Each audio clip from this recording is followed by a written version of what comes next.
amigos oyentes, son las 7 horas con 46 minutos, 7 horas con 46 minutos y estamos arrancando voces y opiniones a través de la 96.9 FM. Muchas gracias a quienes nos siguen a través de Facebook y de YouTube en @la 96.9 FM. El día de hoy, por supuesto, tenemos aún más noticias, análisis y entrevistas para esta jornada de voces y opiniones. Arrancamos contándoles que a poco más de un mes de que se formuló cargos por el delito de terrorismo contra 13 personas que fueron acusadas de intervenir en el ataque a las instalaciones del Comando Policial de Otavalo en Imbabura en el marco del paro, la Fiscalía solicitó a la jueza anticorrupción que lleva el caso, Carol Zambrano, que defina una fecha para reformular cargos y vincular a 5 personas más a la causa.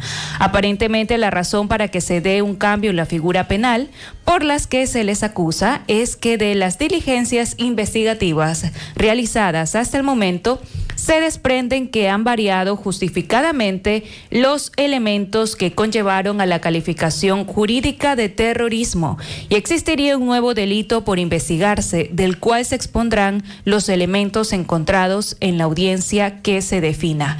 La semana pasada, por unanimidad, los jueces Lauro Fernando Sánchez, el ponente, Esteban Israel Coronel y Mabel del Pilar Tapia, integrantes del Tribunal Anticorrupción de la Corte de Pichincha, resolvieron cambiar las medidas cautelares de prisión preventiva que pesaba contra 11 de los 13 investigados por el delito de terrorismo. En tanto, a los 3 meses de iniciado el proceso penal por el delito de violación contra Santiago Díaz Asque, el asambleísta del Movimiento de la Revolución Ciudadana, la jueza Carla Olaya, de la Unidad de Violencia contra la Mujer y la Familia de Pichincha en el norte de Quito, instaló ayer la audiencia de evaluación y preparatoria de juicio. Inicialmente, esta diligencia debía darse el 16 de octubre pasado, pero debido al pedido de diferimiento del abogado de Díaz Asque, la audiencia pasó para este lunes a las 9 de la mañana.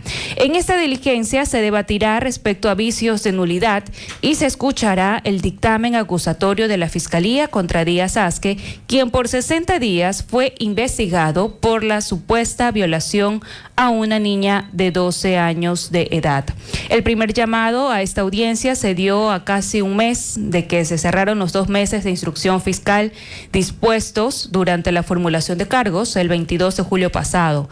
La instrucción fiscal arrancó solo horas después de que la un asambleísta nacional, Santiago Díaz Asque, se entregó en el sector de Tumbaco, en el nororiente de Quito, a la justicia.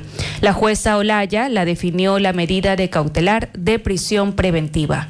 Para sustentar la teoría del caso contra el ciudadano de 56 años acusado, la Fiscalía presentó 25 elementos de convicción y solicitó que se le dicte prisión preventiva, pues se dijo no existen garantías de que el entonces legislador comparezca a las instancias del proceso, tomando en cuenta además que el sospechoso evadió a la justicia durante varios días, tal como constaba en los partes policiales presentados. Entre los principales elementos expuestos por la Fiscalía en la audiencia consta el testimonio anticipado rendido por la niña, las versiones de su padre, de su madre y su hermana. Estos últimos relatos coincidieron con lo que la víctima expuso respecto a los hechos que habrían ocurrido en diciembre de 2024 y que son investigados por la Fiscalía. Además, se presentaron partes policiales de los allanamientos ejecutados en la casa del procesado, en donde se levantaron como indicios teléfonos celulares, credenciales y una memoria flash. Entonces, dentro de poco esperamos que haya una resolución respecto a este caso que en su momento fue un revuelo y que también serviría como antecedente para más adelante. Son las 7 horas con 50 minutos, 7 horas con 50 minutos y es momento de dar paso a nuestro invitado del día. Tenemos con nosotros al doctor Alberto Orlando Narváez. Él es veterinario, epidemiólogo y PhD en salud pública. Fue director del INSPI durante la pandemia y hoy lidera proyectos científicos que unen la salud humana, animal y ambiental bajo el enfoque One Health. Además, coordina la carrera de medicina veterinaria en la Universidad de Ecotec y es autor de más de 50 publicaciones internacionales. Tenemos acá ya en vivo al doctor acompañándonos en la cabina. Nos une el Día del Veterinario Ecuatoriano que se celebra cada 31 de octubre, pero a propósito de esto es importante ir hablando acerca del aporte que hacen los médicos veterinarios a la sociedad. Bienvenido, doctor. Muchísimas gracias por este espacio y efectivamente los veterinarios tienen un rol protagónico dentro de la sociedad y está cambiando. Ya antes éramos simplemente un sector agropecuario donde nuestro principal compromiso era la salud para la nutrición animal, humana. Hoy en día ya está cambiando la sociedad. Hemos visto los datos, nos indican la presencia de mascotas en nuestros hogares cada vez es mayor. Hoy tenemos los famosos perrijos, gatijos, donde el veterinario se vuelve un pediatra. Y ahí viene un rol protagónico porque estamos permitiendo el ingreso de un ente biológico que tenemos que ser responsables, que tenemos que hablar de bienestar animal, que tenemos que hablar de salud, no solo del animal, porque convive con nosotros. ¿Cuántos de nosotros no tienen una estrecha relación? Lo digo yo a título personal, donde mis mascotas se acuestan, comparten, jugamos, y es algo noble. Entonces entra el rol del veterinario ahí. Eso que usted mencionaba respecto a la mayor participación de mascotas dentro de los hogares es algo que incluso ya está estadísticamente comprobado. El INEC ha tenido su data y ha mencionado a través de sus últimas encuestas que existen más de 7 millones de mascotas en los hogares ecuatorianos. En ese sentido, doctor Alberto, ¿cómo ha cambiado esa dinámica justamente? Estamos hablando de que hace aproximadamente unos 10 años esta realidad no ocurría dentro de los hogares. ¿Qué es lo que sucede ahora? ¿Cuáles son esas consultas que más se realizan? ¿Qué tipo de atenciones son las que hay en los consultorios? Lo indicaba usted y estaba recordando artículos donde hace más de 30 años el perro era un animal guardián. Ese era el rol. Probablemente nuestros abuelitos, ¿no? Y me recuerdo tanto a mi abuelo que me indicaba, ese perro afuera que tiene que cuidar. Ese era el rol protagónico del perro. Hoy ha cambiado. Y esos números son los que usted indica. La relación 3-1 realmente. Y esta relación demanda una gran cantidad también de veterinarios, de profesionales que tienen que atender. Por eso desde la Universidad de Ecotec nosotros estamos ya aportando con este cambio. ¿Para qué? Para tener mano de obra especializada. Hoy la demanda de veterinarios va a ser mucho mayor, pero no un veterinario que simplemente atienda. Hoy esperemos ya especialidades en dermatología. ¿Por qué la dermatología? Porque nuestra mascota la queremos más bonita, la queremos que huela muy bien y las enfermedades van a aparecerse. Entonces también tenemos dermatólogos, cardiólogos y una infinidad de especialidades que van a ser necesarias en el Ecuador. Que en el mundo está sucediendo, no estamos viviendo un fenómeno extraño. En Europa capaz los números son un poco mayores, porque allá realmente las tasas de natalidad han disminuido, pero las tasas de mascotas han incrementado. Bueno, este fenómeno, sea lo que suceda, ya habrán los antropólogos, dirán por qué, pero nosotros como la sociedad tiene que estar preparada. Y los veterinarios tenemos que estar preparados. De ahí viene un poco de esta filosofía de realizar investigaciones. Como un problema que lo estudiamos hace poco en la Universidad de Ecotec, la relación o la cantidad de perros callejeros que hay en la ciudad de Guayaquil. Ese es otro tema que lo vamos a abordar más adelante. En cuanto a las consultas, lo que yo le preguntaba hace un momento, ¿cuáles son las que más se demandan actualmente en estos días a propósito de que los perros y gatos ya son parte del hogar? Bueno, las demandas va a variar dependiendo de la sociedad realmente. las clases, porque si vamos a lugares donde no hay acceso a mucha vacunación o no hay acceso veterinario, las enfermedades infecciosas como el morquillo o algunas enfermedades causadas por ectoparásitos van a ser las más recurrentes, porque realmente ahí no entra una cultura de prevención. No preferimos no vacunar o no sabemos que hay vacunar o llamamos a todo biológico o a toda medicina vacuna, cuando realmente un biológico lo que tiene el efecto es de prevenir enfermedades. A diferencia de otros estratos, donde sí hay una cultura de frecuencia a un veterinario, pero ahí las enfermedades, más que todo de tipo crónica, son las que presentan, enfermedades de tipo como el cáncer, que también son comunes, también en cierto tipo de sociedad mucho más longeva. Entonces esto va a variar. Y ahí una vez más se ratifica mi comentario inicial, de que tenemos que estar realmente actualizados en conocimientos y tener la ética para tener o enfrentarnos a cualquier tipo de emergencias. Cuando al inicio comentabas noticias, y lo decía yo, nuestro perro también vuelve a ser un guardián y tenemos que tener preparados para emergencias, porque ellos no van a dudar en intervenir frente a una situación de peligro.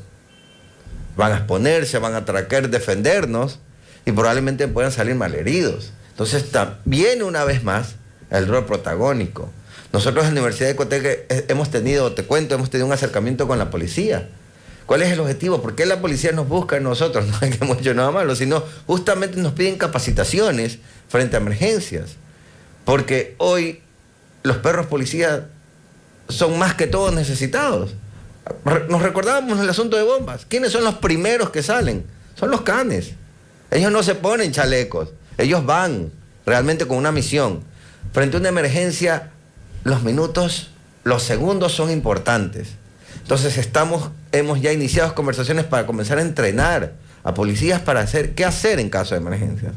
Toda esta temática que hoy en día es actual en nuestro país es la relevancia, y una vez más, frente a lo que tu pregunta del Día del Veterinario y la importancia del rol frente a la diversidad de criterios que existen. Porque yo a veces le comento a mis alumnos, veterinarios se necesita en laboratorios, se necesita en camaroneras, se necesita en clínica menor, se necesita en lugares de faenamiento. Así, hay una gran demanda de un mercado que lo requiere, porque así lo necesitamos. No estar presente ellos en un centro de faenamiento significa enviar carne contaminada para el consumo. No estar frente a una camaronera, un centro de producción, pérdida de producción. No tener veterinarios en clínicas, lo comentaba. En ciertas clases sociales no hay presencia veterinaria y las mortalidades se incrementan. Hace algunos años, te comento, fui a un sector en la Ladrillera. Caminando encontraba animales ya casi moribundos. Era realmente fuerte lo que encontré, y todo era porque no existía vacunación. Y también, parte también del desconocimiento, ¿no? Porque hay muchas personas que todavía siguen creyendo que tener una mascota es tenerla, como se lo dice comúnmente, a la buena de Dios. Y eso también provoca que haya muchos casos de mascotas en las calles, perros y gatos abandonados. Esa realidad ustedes también las tienen que atender. A veces hay personas que tienen un buen corazón, las rescatan, pero vemos que tienen daños muy visibles. ¿De qué manera se puede generar conciencia para que las personas tengan una responsabilidad con sus mascotas? Es un tema tan complejo, porque nosotros a veces hasta ciertas conductas las humanizamos, realmente. Queremos nuestra mascota volverlo un humano, que tampoco es correcto. He visto casos donde perros que necesitan actividad, los tenemos encerrados en departamentos y casi no salen. Y cuando salen, es un dolor de cabeza. Ay, es que es muy inquieto. Es lo más normal, si nunca sale. Entonces, hay también conductas que tenemos que ir cambiando. Nosotros desde la universidad hemos formado un club académico. Estamos yendo a las ferias a transmitir mensajes que a veces estamos sentados que la gente no los escatima. Hoy tenemos el lema de, por favor, comencemos realmente programas de anticoncepción, programas de castración. Hay muchos mitos también sobre esto. No que el animal realmente los beneficios son todo lo contrario, que se me da enfermedades de la piel. Es todo lo contrario. Son beneficios inclusive para los machos, se dejan de ser tan territoriales, se vuelven más sociables. Entonces, no estoy tampoco quitando el derecho, por si acaso, pero sí es una estrategia muy válida y así podemos ahondar una serie de mensajes en pro del bienestar animal, en pro de no castigar, en pro de no hacer daño, porque parece tétrico, pero hay denuncias de maltrato, violaciones, que pareciera que no existieran, pero son reales. Y entro una vez más dentro de esta sociedad. De ahí viene la importancia, una vez más, perdón por ser tan reiterativo, pero estos problemas a veces pasan por desapercibidos. Y lo que a veces nosotros como veterinarios nos atamos las manos ver frente a situaciones que las mascotas realmente se vuelven víctimas. Y en general, como decíamos hace un momento, hay esta percepción de que las mascotas tienen su mundo, que nosotros no tenemos esa responsabilidad con ellos. Y lo mismo creo que puede pasar alrededor de ciertos animales que propiamente también son atendidos por los veterinarios.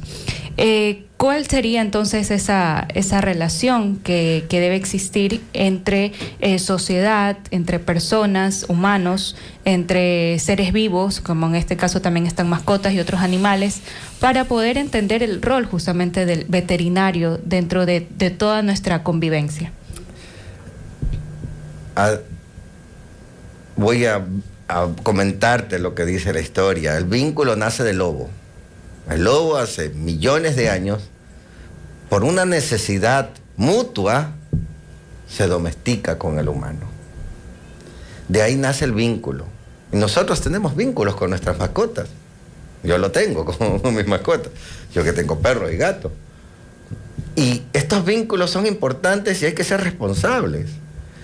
Asumir la responsabilidad de tener o ser tutor, que es el término idóneo, es lo ideal, porque creemos que los animales solamente con comer, y disculpen la expresión que a veces comen cuando hay, no puede ser posible. Hay programas, hay dietas que se tienen que cumplir, hay vacunaciones, hay salud que mantener.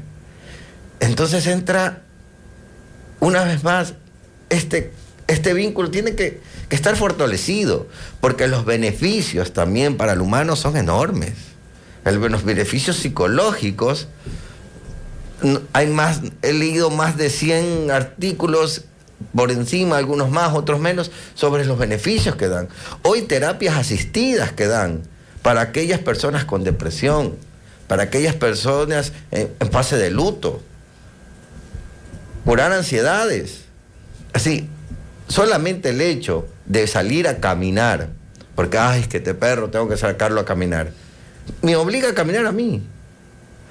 A mi conducta sedentaria me la está transformando de una forma indirecta. Entonces, el beneficio, pueden comentar, hoy hablan hasta de la microbiota. Hoy hablamos que la microbiota es propia de nuestro organismo, nos ayuda a prevenir enfermedades, y nuestro entorno ecológico, y ahí viene ambiente animal humano, viviendo todos en conjunto, se llega al equilibrio, al respeto a la naturaleza, hacia la biofilia. Y todo esto pues es también gracias al aporte que realizan los médicos veterinarios, obviamente en el campo de la salud.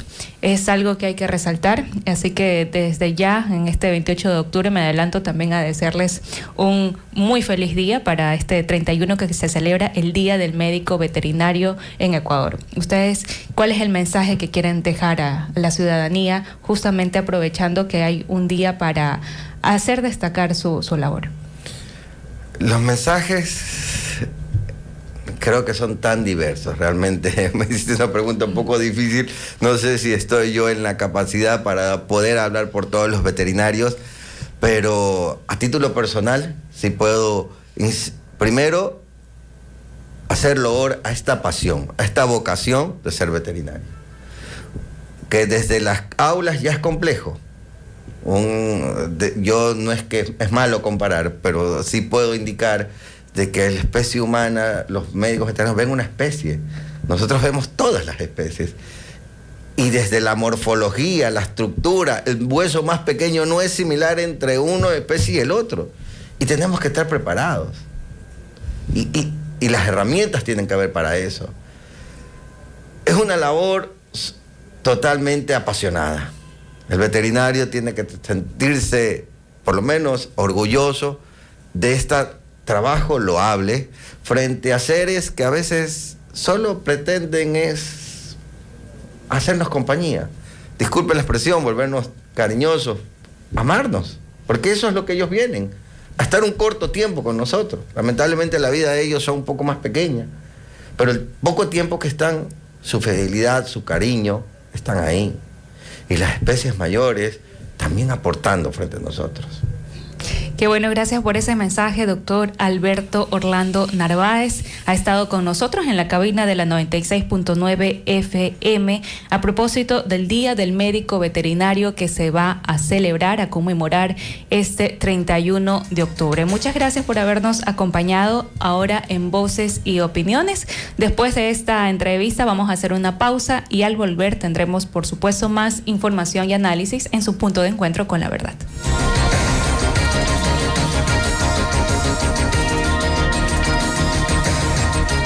Estás en sintonía de Voces y Opiniones. Tu punto de encuentro con la verdad por la 96.9 FM. En la 96.9 siempre te damos buenas recomendaciones. Ya regresamos con más. Más vida, menos fuego. Guayaquil sin incendios, contigo lo tenemos. No queme basura, evita fogata. Cuidemos el parque, cuidemos las casas. El fuego no es juego. Guayaquil primero, 911. Llama sin miedo, más vida, menos fuego. Guayaquil entero, tu cuidado cuenta, lo repito, yo lo quiero. Más vida, menos fuego. Por un Guayaquil sin incendios forestales, con el benemérito cuerpo de bomberos de Guayaquil. Autorización número 152, CNE, Referéndum 2025. ¿Todavía haces fila para pagar la luz o pedir un duplicado de tu planilla? Eso ya no es necesario. Con el chatbot de CNLP, realiza tus trámites desde WhatsApp. Podrás agendar tu cita virtual, descargar tu planilla y mucho más. Agréganos en WhatsApp al 099-907-9212. Escríbenos hola y comienza. CNLP, nos transformamos para ti. El nuevo Ecuador. Impulsa. Autorización número 202, CNE, Referéndum 2025. Elegancia que se nota, distinción que se siente. Cavalieri viste al verdadero caballero. ¿Deseas vestirte con distinción y marcar una diferencia en la forma en que te presentes ante los demás? Entonces debes ir a Cavalieri, el mejor lugar para vestir, acorde a la ocasión con elegancia y distinción. Visítanos en nuestros locales ubicados en San Borondón Plaza y en la Ciudadela Kennedy, Avenida Miguel H. Alcíbar. Trajes, corbatas, accesorios y una amplia variedad de texturas esperan por ti. Déjate asesorar simplemente por los mejores. Cavalieri, donde nace el arte de vestir bien.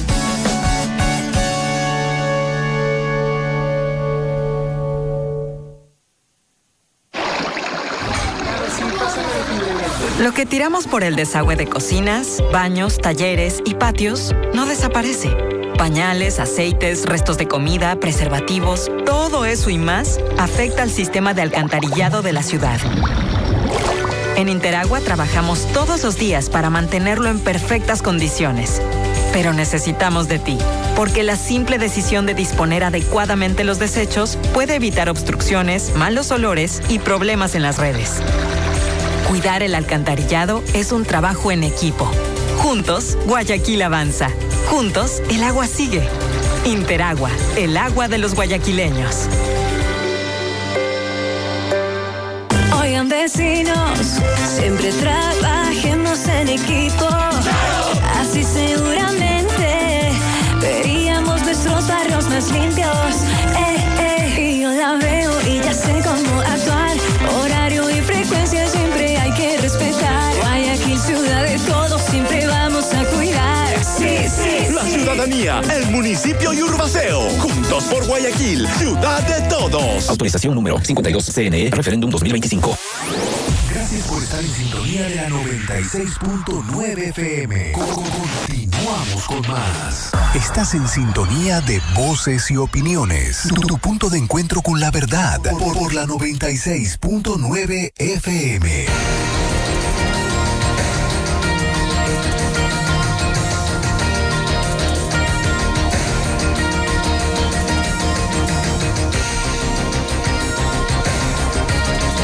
Amigos, son las 8:11. Gracias por seguir en sintonía de Voces y Opiniones. Y también a quienes nos siguen en Facebook Live y YouTube en @la96.9 FM. Por supuesto, ese abrazo inmenso para ustedes en este día, martes 28 de octubre de 2025. Ya estamos a puertas de terminar el 10º mes de este año y dentro de poco estaremos también tomando coladita morada y luego cantando los villancicos y se nos va el año. Pero bueno, hay que seguir con información y a propósito de eso, hay un tema que ha ocurrido esta mañana, un hecho lamentable, y es que una mujer murió en un accidente de tránsito en la Avenida del Bombero en Guayaquil. Un trágico accidente de tránsito ocurrió la madrugada de este martes 28 de octubre en el puerto principal, en donde hay varios sectores con la calzada mojada por la lluvia de las últimas horas. Un vehículo particular se volcó en la Avenida del Bombero en la conexión con la Avenida Rodríguez Bonín en el sentido hacia la Avenida Carlos Julio Arosemena, según informó la Agencia de Tránsito y Movilidad ATM. Producto del accidente de tránsito, una mujer que conducía el vehículo falleció en el lugar, confirmaron los organismos de socorro. El vehículo accidentado venía desde la vía La Costa para conectarse con la Avenida del Bombero cuando se estrelló contra un muro y luego se volcó, informó un agente de la Oficina de Investigación de Accidentes de Tránsito. El vehículo quedó casi destrozado por la fuerza del accidente. La mujer quedó atrapada en su interior. La ATM cerró 3 carriles de la Avenida del Bombero mientras se cumplía el levantamiento del cadáver y se realiza la limpieza de la calzada. El vehículo fue retirado cerca de las 6:30 de este día martes y el personal del Cuerpo de Bomberos de Guayaquil ha trabajado en la limpieza de la Avenida del Bombero. Alrededor de las 7 de la mañana la vía fue habilitada y el tránsito se restableció de manera progresiva en la zona, según detalló la ATM.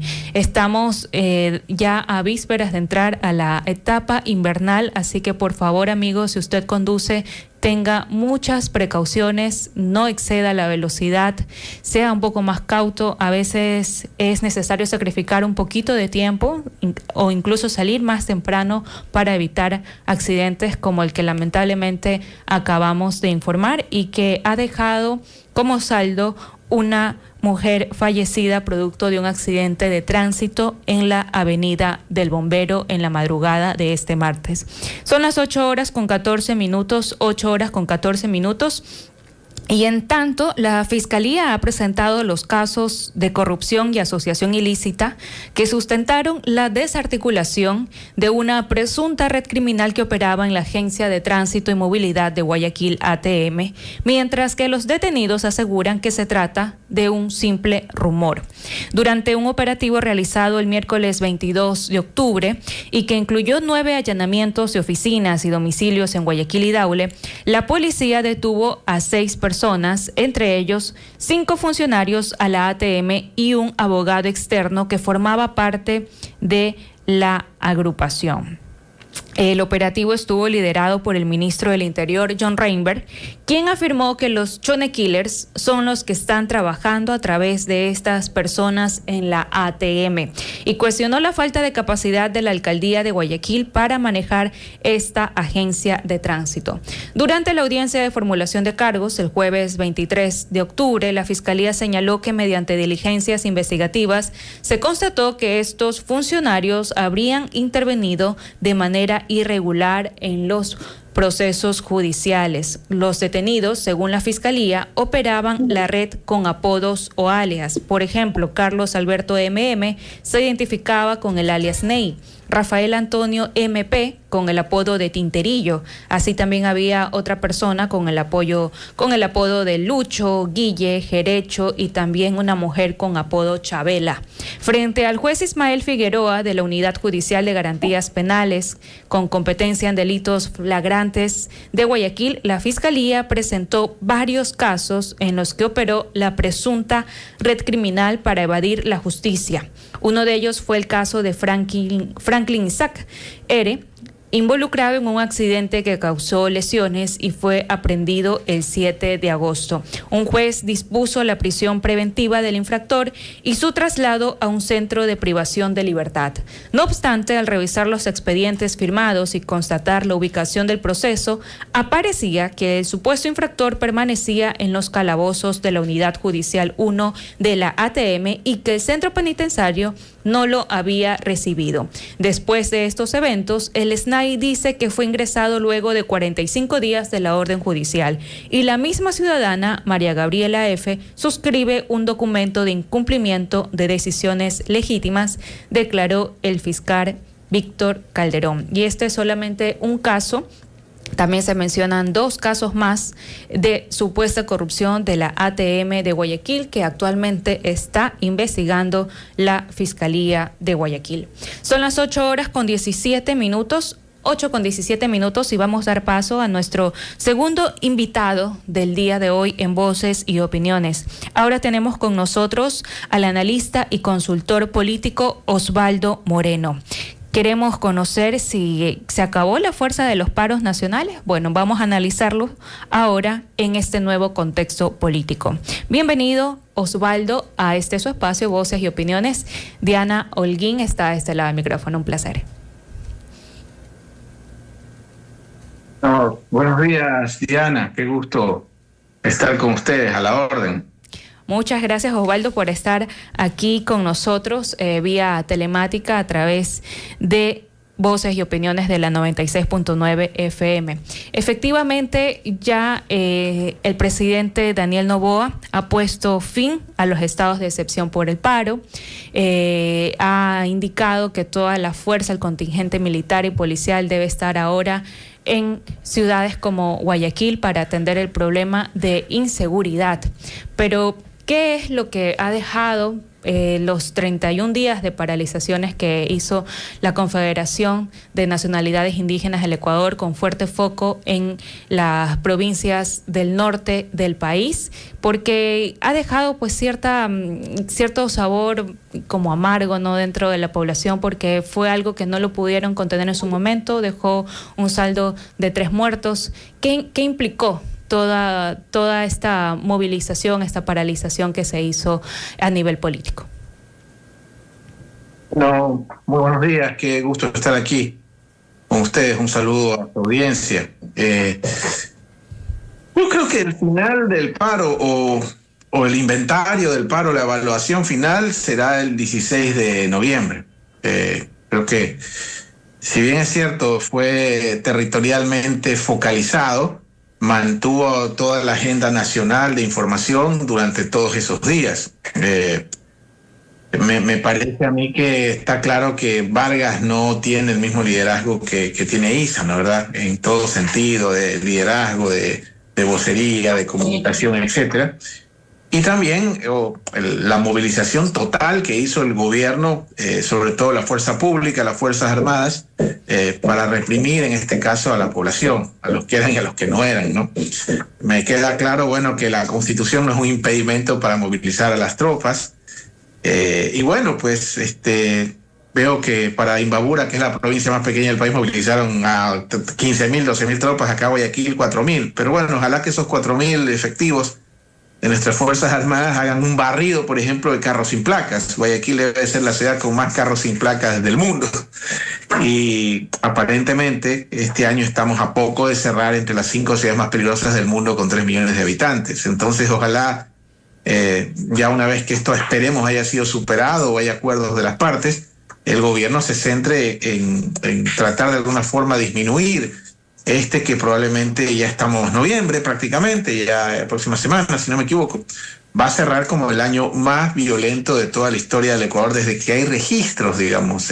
Claro, podemos hablar de los piratas, de las guerras, pero por lo menos en la historia moderna, probablemente va a ser el año más violento de la historia del Ecuador. Y lo peor es que si usted separa o saca del cálculo a la región interandina, a las Galápagos y el Oriente, la costa sería quizás la zona más peligrosa del planeta de un país que no se encuentra en guerra. Ahora, en este contexto del paro, hablando ya del tema político, también se ha hablado de que propiamente la CONAIE y quienes pertenecen a diferentes agrupaciones indígenas también han perdido poder, porque en otras ocasiones probablemente hubiesen logrado quizás negociaciones mucho más severas, ¿no? Al final el gobierno lo que hizo fue ceder en la reducción de 2 centavos el precio del diésel, que era el principal motivo por el cual había esta paralización, y luego más adelante entendemos que se va a reducir en 12 centavos. Pero estos logros se podrían llamar así como tal logros, y después de todo el proceso que duró aproximadamente un mes. Finalmente, a mí me parece que el paro, más allá del tema del diésel, es un síntoma, fue un síntoma de una serie de eventos o de situaciones que el país vive. Por ejemplo, tenemos la red pública de salud totalmente colapsada, lo cual no hay que ser un genio. Si hay una reducción de $1.000 millones, eso es casi un punto del Producto Interno Bruto. Yo no recuerdo, no he sabido que en ningún país del mundo se haga un recorte de esa magnitud.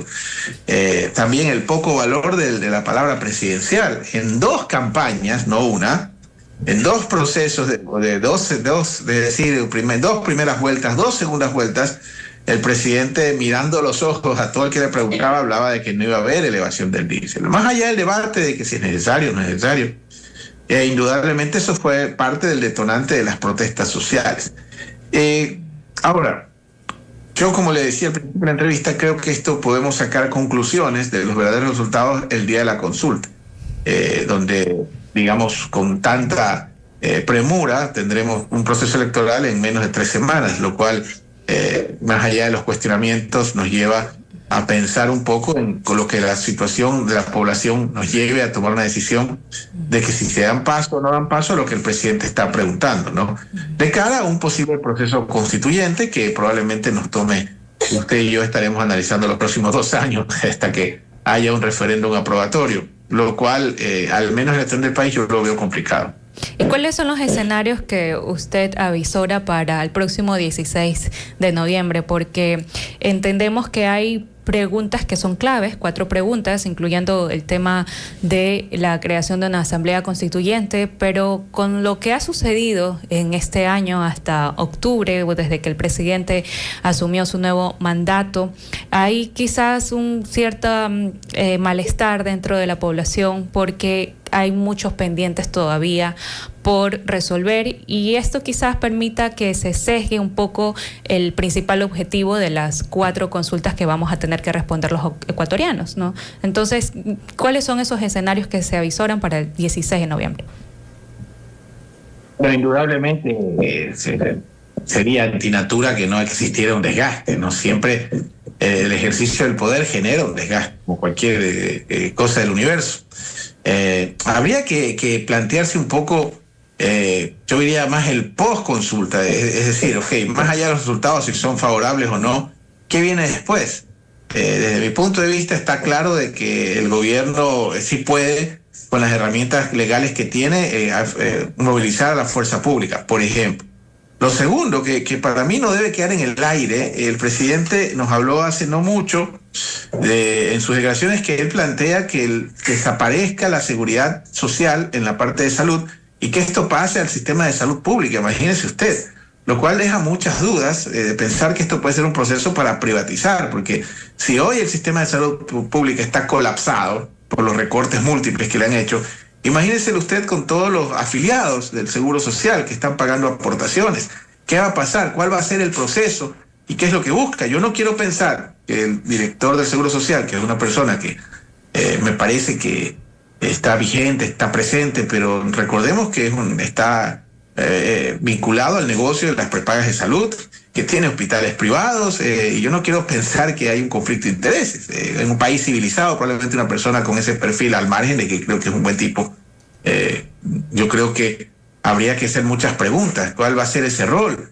Y si es que lo que no se está buscando es mandarnos a todos los ecuatorianos a un proceso de prepagas de salud, los cuales pocas personas lo pueden pagar, y adicional a eso, como usuario, para todo el que te dice que lo privado es mejor, les puedo asegurar que las prepagas de salud en nuestro país son un desastre. Claro, hay muchos pendientes todavía que el gobierno debe responder, debe todavía ser más claro, ¿no? Sobre todo con lo que se va a venir más adelante luego de la consulta, como bien lo menciona. Entonces, señor Moreno, respecto a lo que estamos analizando, el panorama político del país, en este 2025, lo que queda del año, tomando en consideración que se viene también esta consulta, ¿qué es lo que debería aplicar en este caso el gobierno y nosotros también como ciudadanos seguir demandando? Dijo algo claro, la falta de claridad. No sé si usted, yo pensaba, le juro, yo pensé que era ella, pensé que era un montaje. No sé si usted recuerda esa entrevista donde el presidente, palabras más, palabras menos, le dice a quien lo entrevista que no, después hablamos del plan, todavía no podemos hablar de la propuesta, después de la consulta hablamos. O sea, es una barbaridad, que en un país, digamos, un poco de conciencia política, no deberíamos ni conversarlo. En todo caso, yo sí lo veo con preocupación, porque, y creo que Nebot lo planteó, un proceso de este tipo, suponiendo que el pueblo dice que sí, nos va a llevar a 2 años de incertidumbre, ¿no? Habrá que elegir constituyentes. Una vez que se elijan constituyentes, habrá que revisar el texto. Una vez que está revisado el texto, habrá que aprobarlo en referéndum. Entonces, hablamos de 2 años más en materia prácticamente electoral, porque este es un gobierno que ha tenido prácticas abiertamente clientelares, ¿no? Esto de los bonos, esto de las violaciones a la Constitución de parte del presidente, de los organismos de control haciéndose la vista gorda. O sea, realmente a mí sí me preocupa, porque honestamente creo que son 2 años de total y absoluta incertidumbre. Vamos a ver igual la voluntad popular, que es lo que va más allá de lo que me gusta o me disgusta a mí, pero sí creo que hay que estar con los ojos bien abiertos, porque no podemos hacer de esto un salto al vacío, ¿no? Ya hemos tenido 20 constituciones o 19, vamos a la 20 o a la 21. Bueno, ¿cuáles son los cambios de fondo? Y si quien lo lidera no lo sabe o no los dice, yo creo que es de preocuparse mucho. Queremos agradecerle a Osvaldo Moreno, analista y consultor político, por habernos acompañado en Voces y Opiniones. Por supuesto, su aporte siempre es de valía aquí en nuestro espacio, también para nuestros oyentes, así que más adelante esperamos volverlo a tener aquí en Voces y Opiniones. Feliz de estar aquí con ustedes. Un gran abrazo. Gracias. Son las 8:28. 8:28. Estamos al filo del cierre del programa, pero aún tenemos más información. Ahora nos pasamos al campo internacional, y es que hay respuestas, en este caso de Donald Trump, respecto a los ataques a embarcaciones en el Caribe y el Pacífico. El presidente de Estados Unidos, Donald Trump, defendió este día martes 28 de octubre, durante un discurso a tropas estadounidenses en Japón, los ataques que su país había llevado a cabo contra embarcaciones en el Mar Caribe y el Océano Pacífico, supuestamente cargadas de drogas. Los demócratas de la izquierda radical dijeron que solo estaban pescando. Bueno, los submarinos no pescan, ¿verdad? Ustedes saben más de submarinos que yo, declaró a bordo del portaaviones USS George Washington en la base naval de Yokosuka. El líder republicano insistió en que las fuerzas estadounidenses están destruyendo embarcaciones diseñadas para traficar drogas y que cargan cantidades suficientes para matar a 25,000 estadounidenses de sobredosis. Trump aseguró que va a ganar esa batalla contra los cárteles y añadió que también va a detener la entrada de drogas por tierra. Durante las últimas semanas, Estados Unidos ha destruido una decena de lanchas y embarcaciones semisumergibles en el Caribe y en el Pacífico, cerca de las costas de Venezuela y Colombia, causando la muerte de varias personas.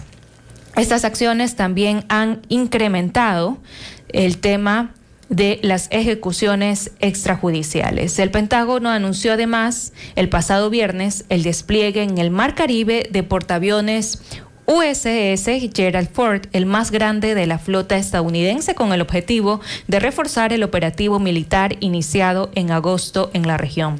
Trump ha insinuado que las fuerzas estadounidenses podrían llevar a cabo próximamente ataques contra el narcotráfico dentro del territorio venezolano, bajo la acusación de que el gobierno de Nicolás Maduro encabeza el llamado Cartel de los Soles, algo que Caracas niega rotundamente. Recientemente, Estados Unidos también sancionó al presidente colombiano Gustavo Petro y a su familia, a quienes acusa de mantener vínculos con el narcotráfico. El mandatario colombiano, por su parte, ha defendido la política antidrogas de su gobierno.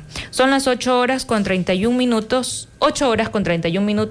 y volvemos un poco al tema nacional, y es que ya una veintena de empresas privadas han dicho que van a pagar el 10º por adelantado. El pedido del gobierno de adelantar el pago del 13º sueldo gana apoyo. La propuesta que a inicios de octubre el mandatario Daniel Noboa hizo primero a las empresas públicas, hoy toma fuerza en el sector privado. Según el Ministerio de Trabajo, al menos 23 empresas privadas se han acogido hasta el momento a esta iniciativa, luego de la segunda exhortación que hizo Noboa el pasado 22 de octubre a los bancos. Adelantar este pago hasta el 14 de noviembre de 2025 tiene el fin, según ha explicado el Ejecutivo, de inyectar liquidez en los hogares ante las fechas comerciales como el Black Friday y Cyber Monday. Desde el pedido oficial, 6 bancos se mostraron abiertos a dar este servicio a sus trabajadores. Estos son Banco Guayaquil, Produbanco, Banco del Pacífico, Banco Amazonas, Banco Bolivariano y Banco Ecuatoriano de Seguridad Social, el BIES. Luego de eso le siguieron otras empresas que operan en el sector de bebidas, alimentos, logística y comercio. Según el listado que el Ministerio de Trabajo también señala, constan empresas grandes como Santa Priscila, la cual es la mayor exportadora de camarón a nivel mundial, y que su plantilla tiene a miles de trabajadores. También están Grupo Difare, Contecón, Guayaquil S.A., Grupo Graiman, Grupo Ortiz y Coca-Cola. Difare, que ayer se unió a la iniciativa, señaló en un comunicado que las 9 empresas que conforman el grupo pagarán el bono navideño la primera quincena de noviembre. Esta iniciativa refleja el compromiso del Grupo Difare con el bienestar de sus colaboradores y con la reactivación económica del país, en línea con la visión del gobierno de fortalecer la productividad, el empleo digno y la economía local, señaló la empresa en su comunicado. Ya vemos cómo hay más de 20 compañías que se están sumando al pago del 10º por adelantado. Entre los sectores constan las del sector financiero, de alimento, logística y comercio. Veremos si hasta el 14 de noviembre se siguen sumando más, y cuáles serían, por supuesto, le estaremos informando aquí en Voces y Opiniones. Gracias, amigos, por acompañarnos como cada día de lunes a viernes a través de la 96.9 FM. El día de mañana volveremos, por supuesto, con más información y análisis para usted de lo que necesita saber de la actualidad local y del mundo. Nos vemos mañana en su punto de encuentro con la verdad.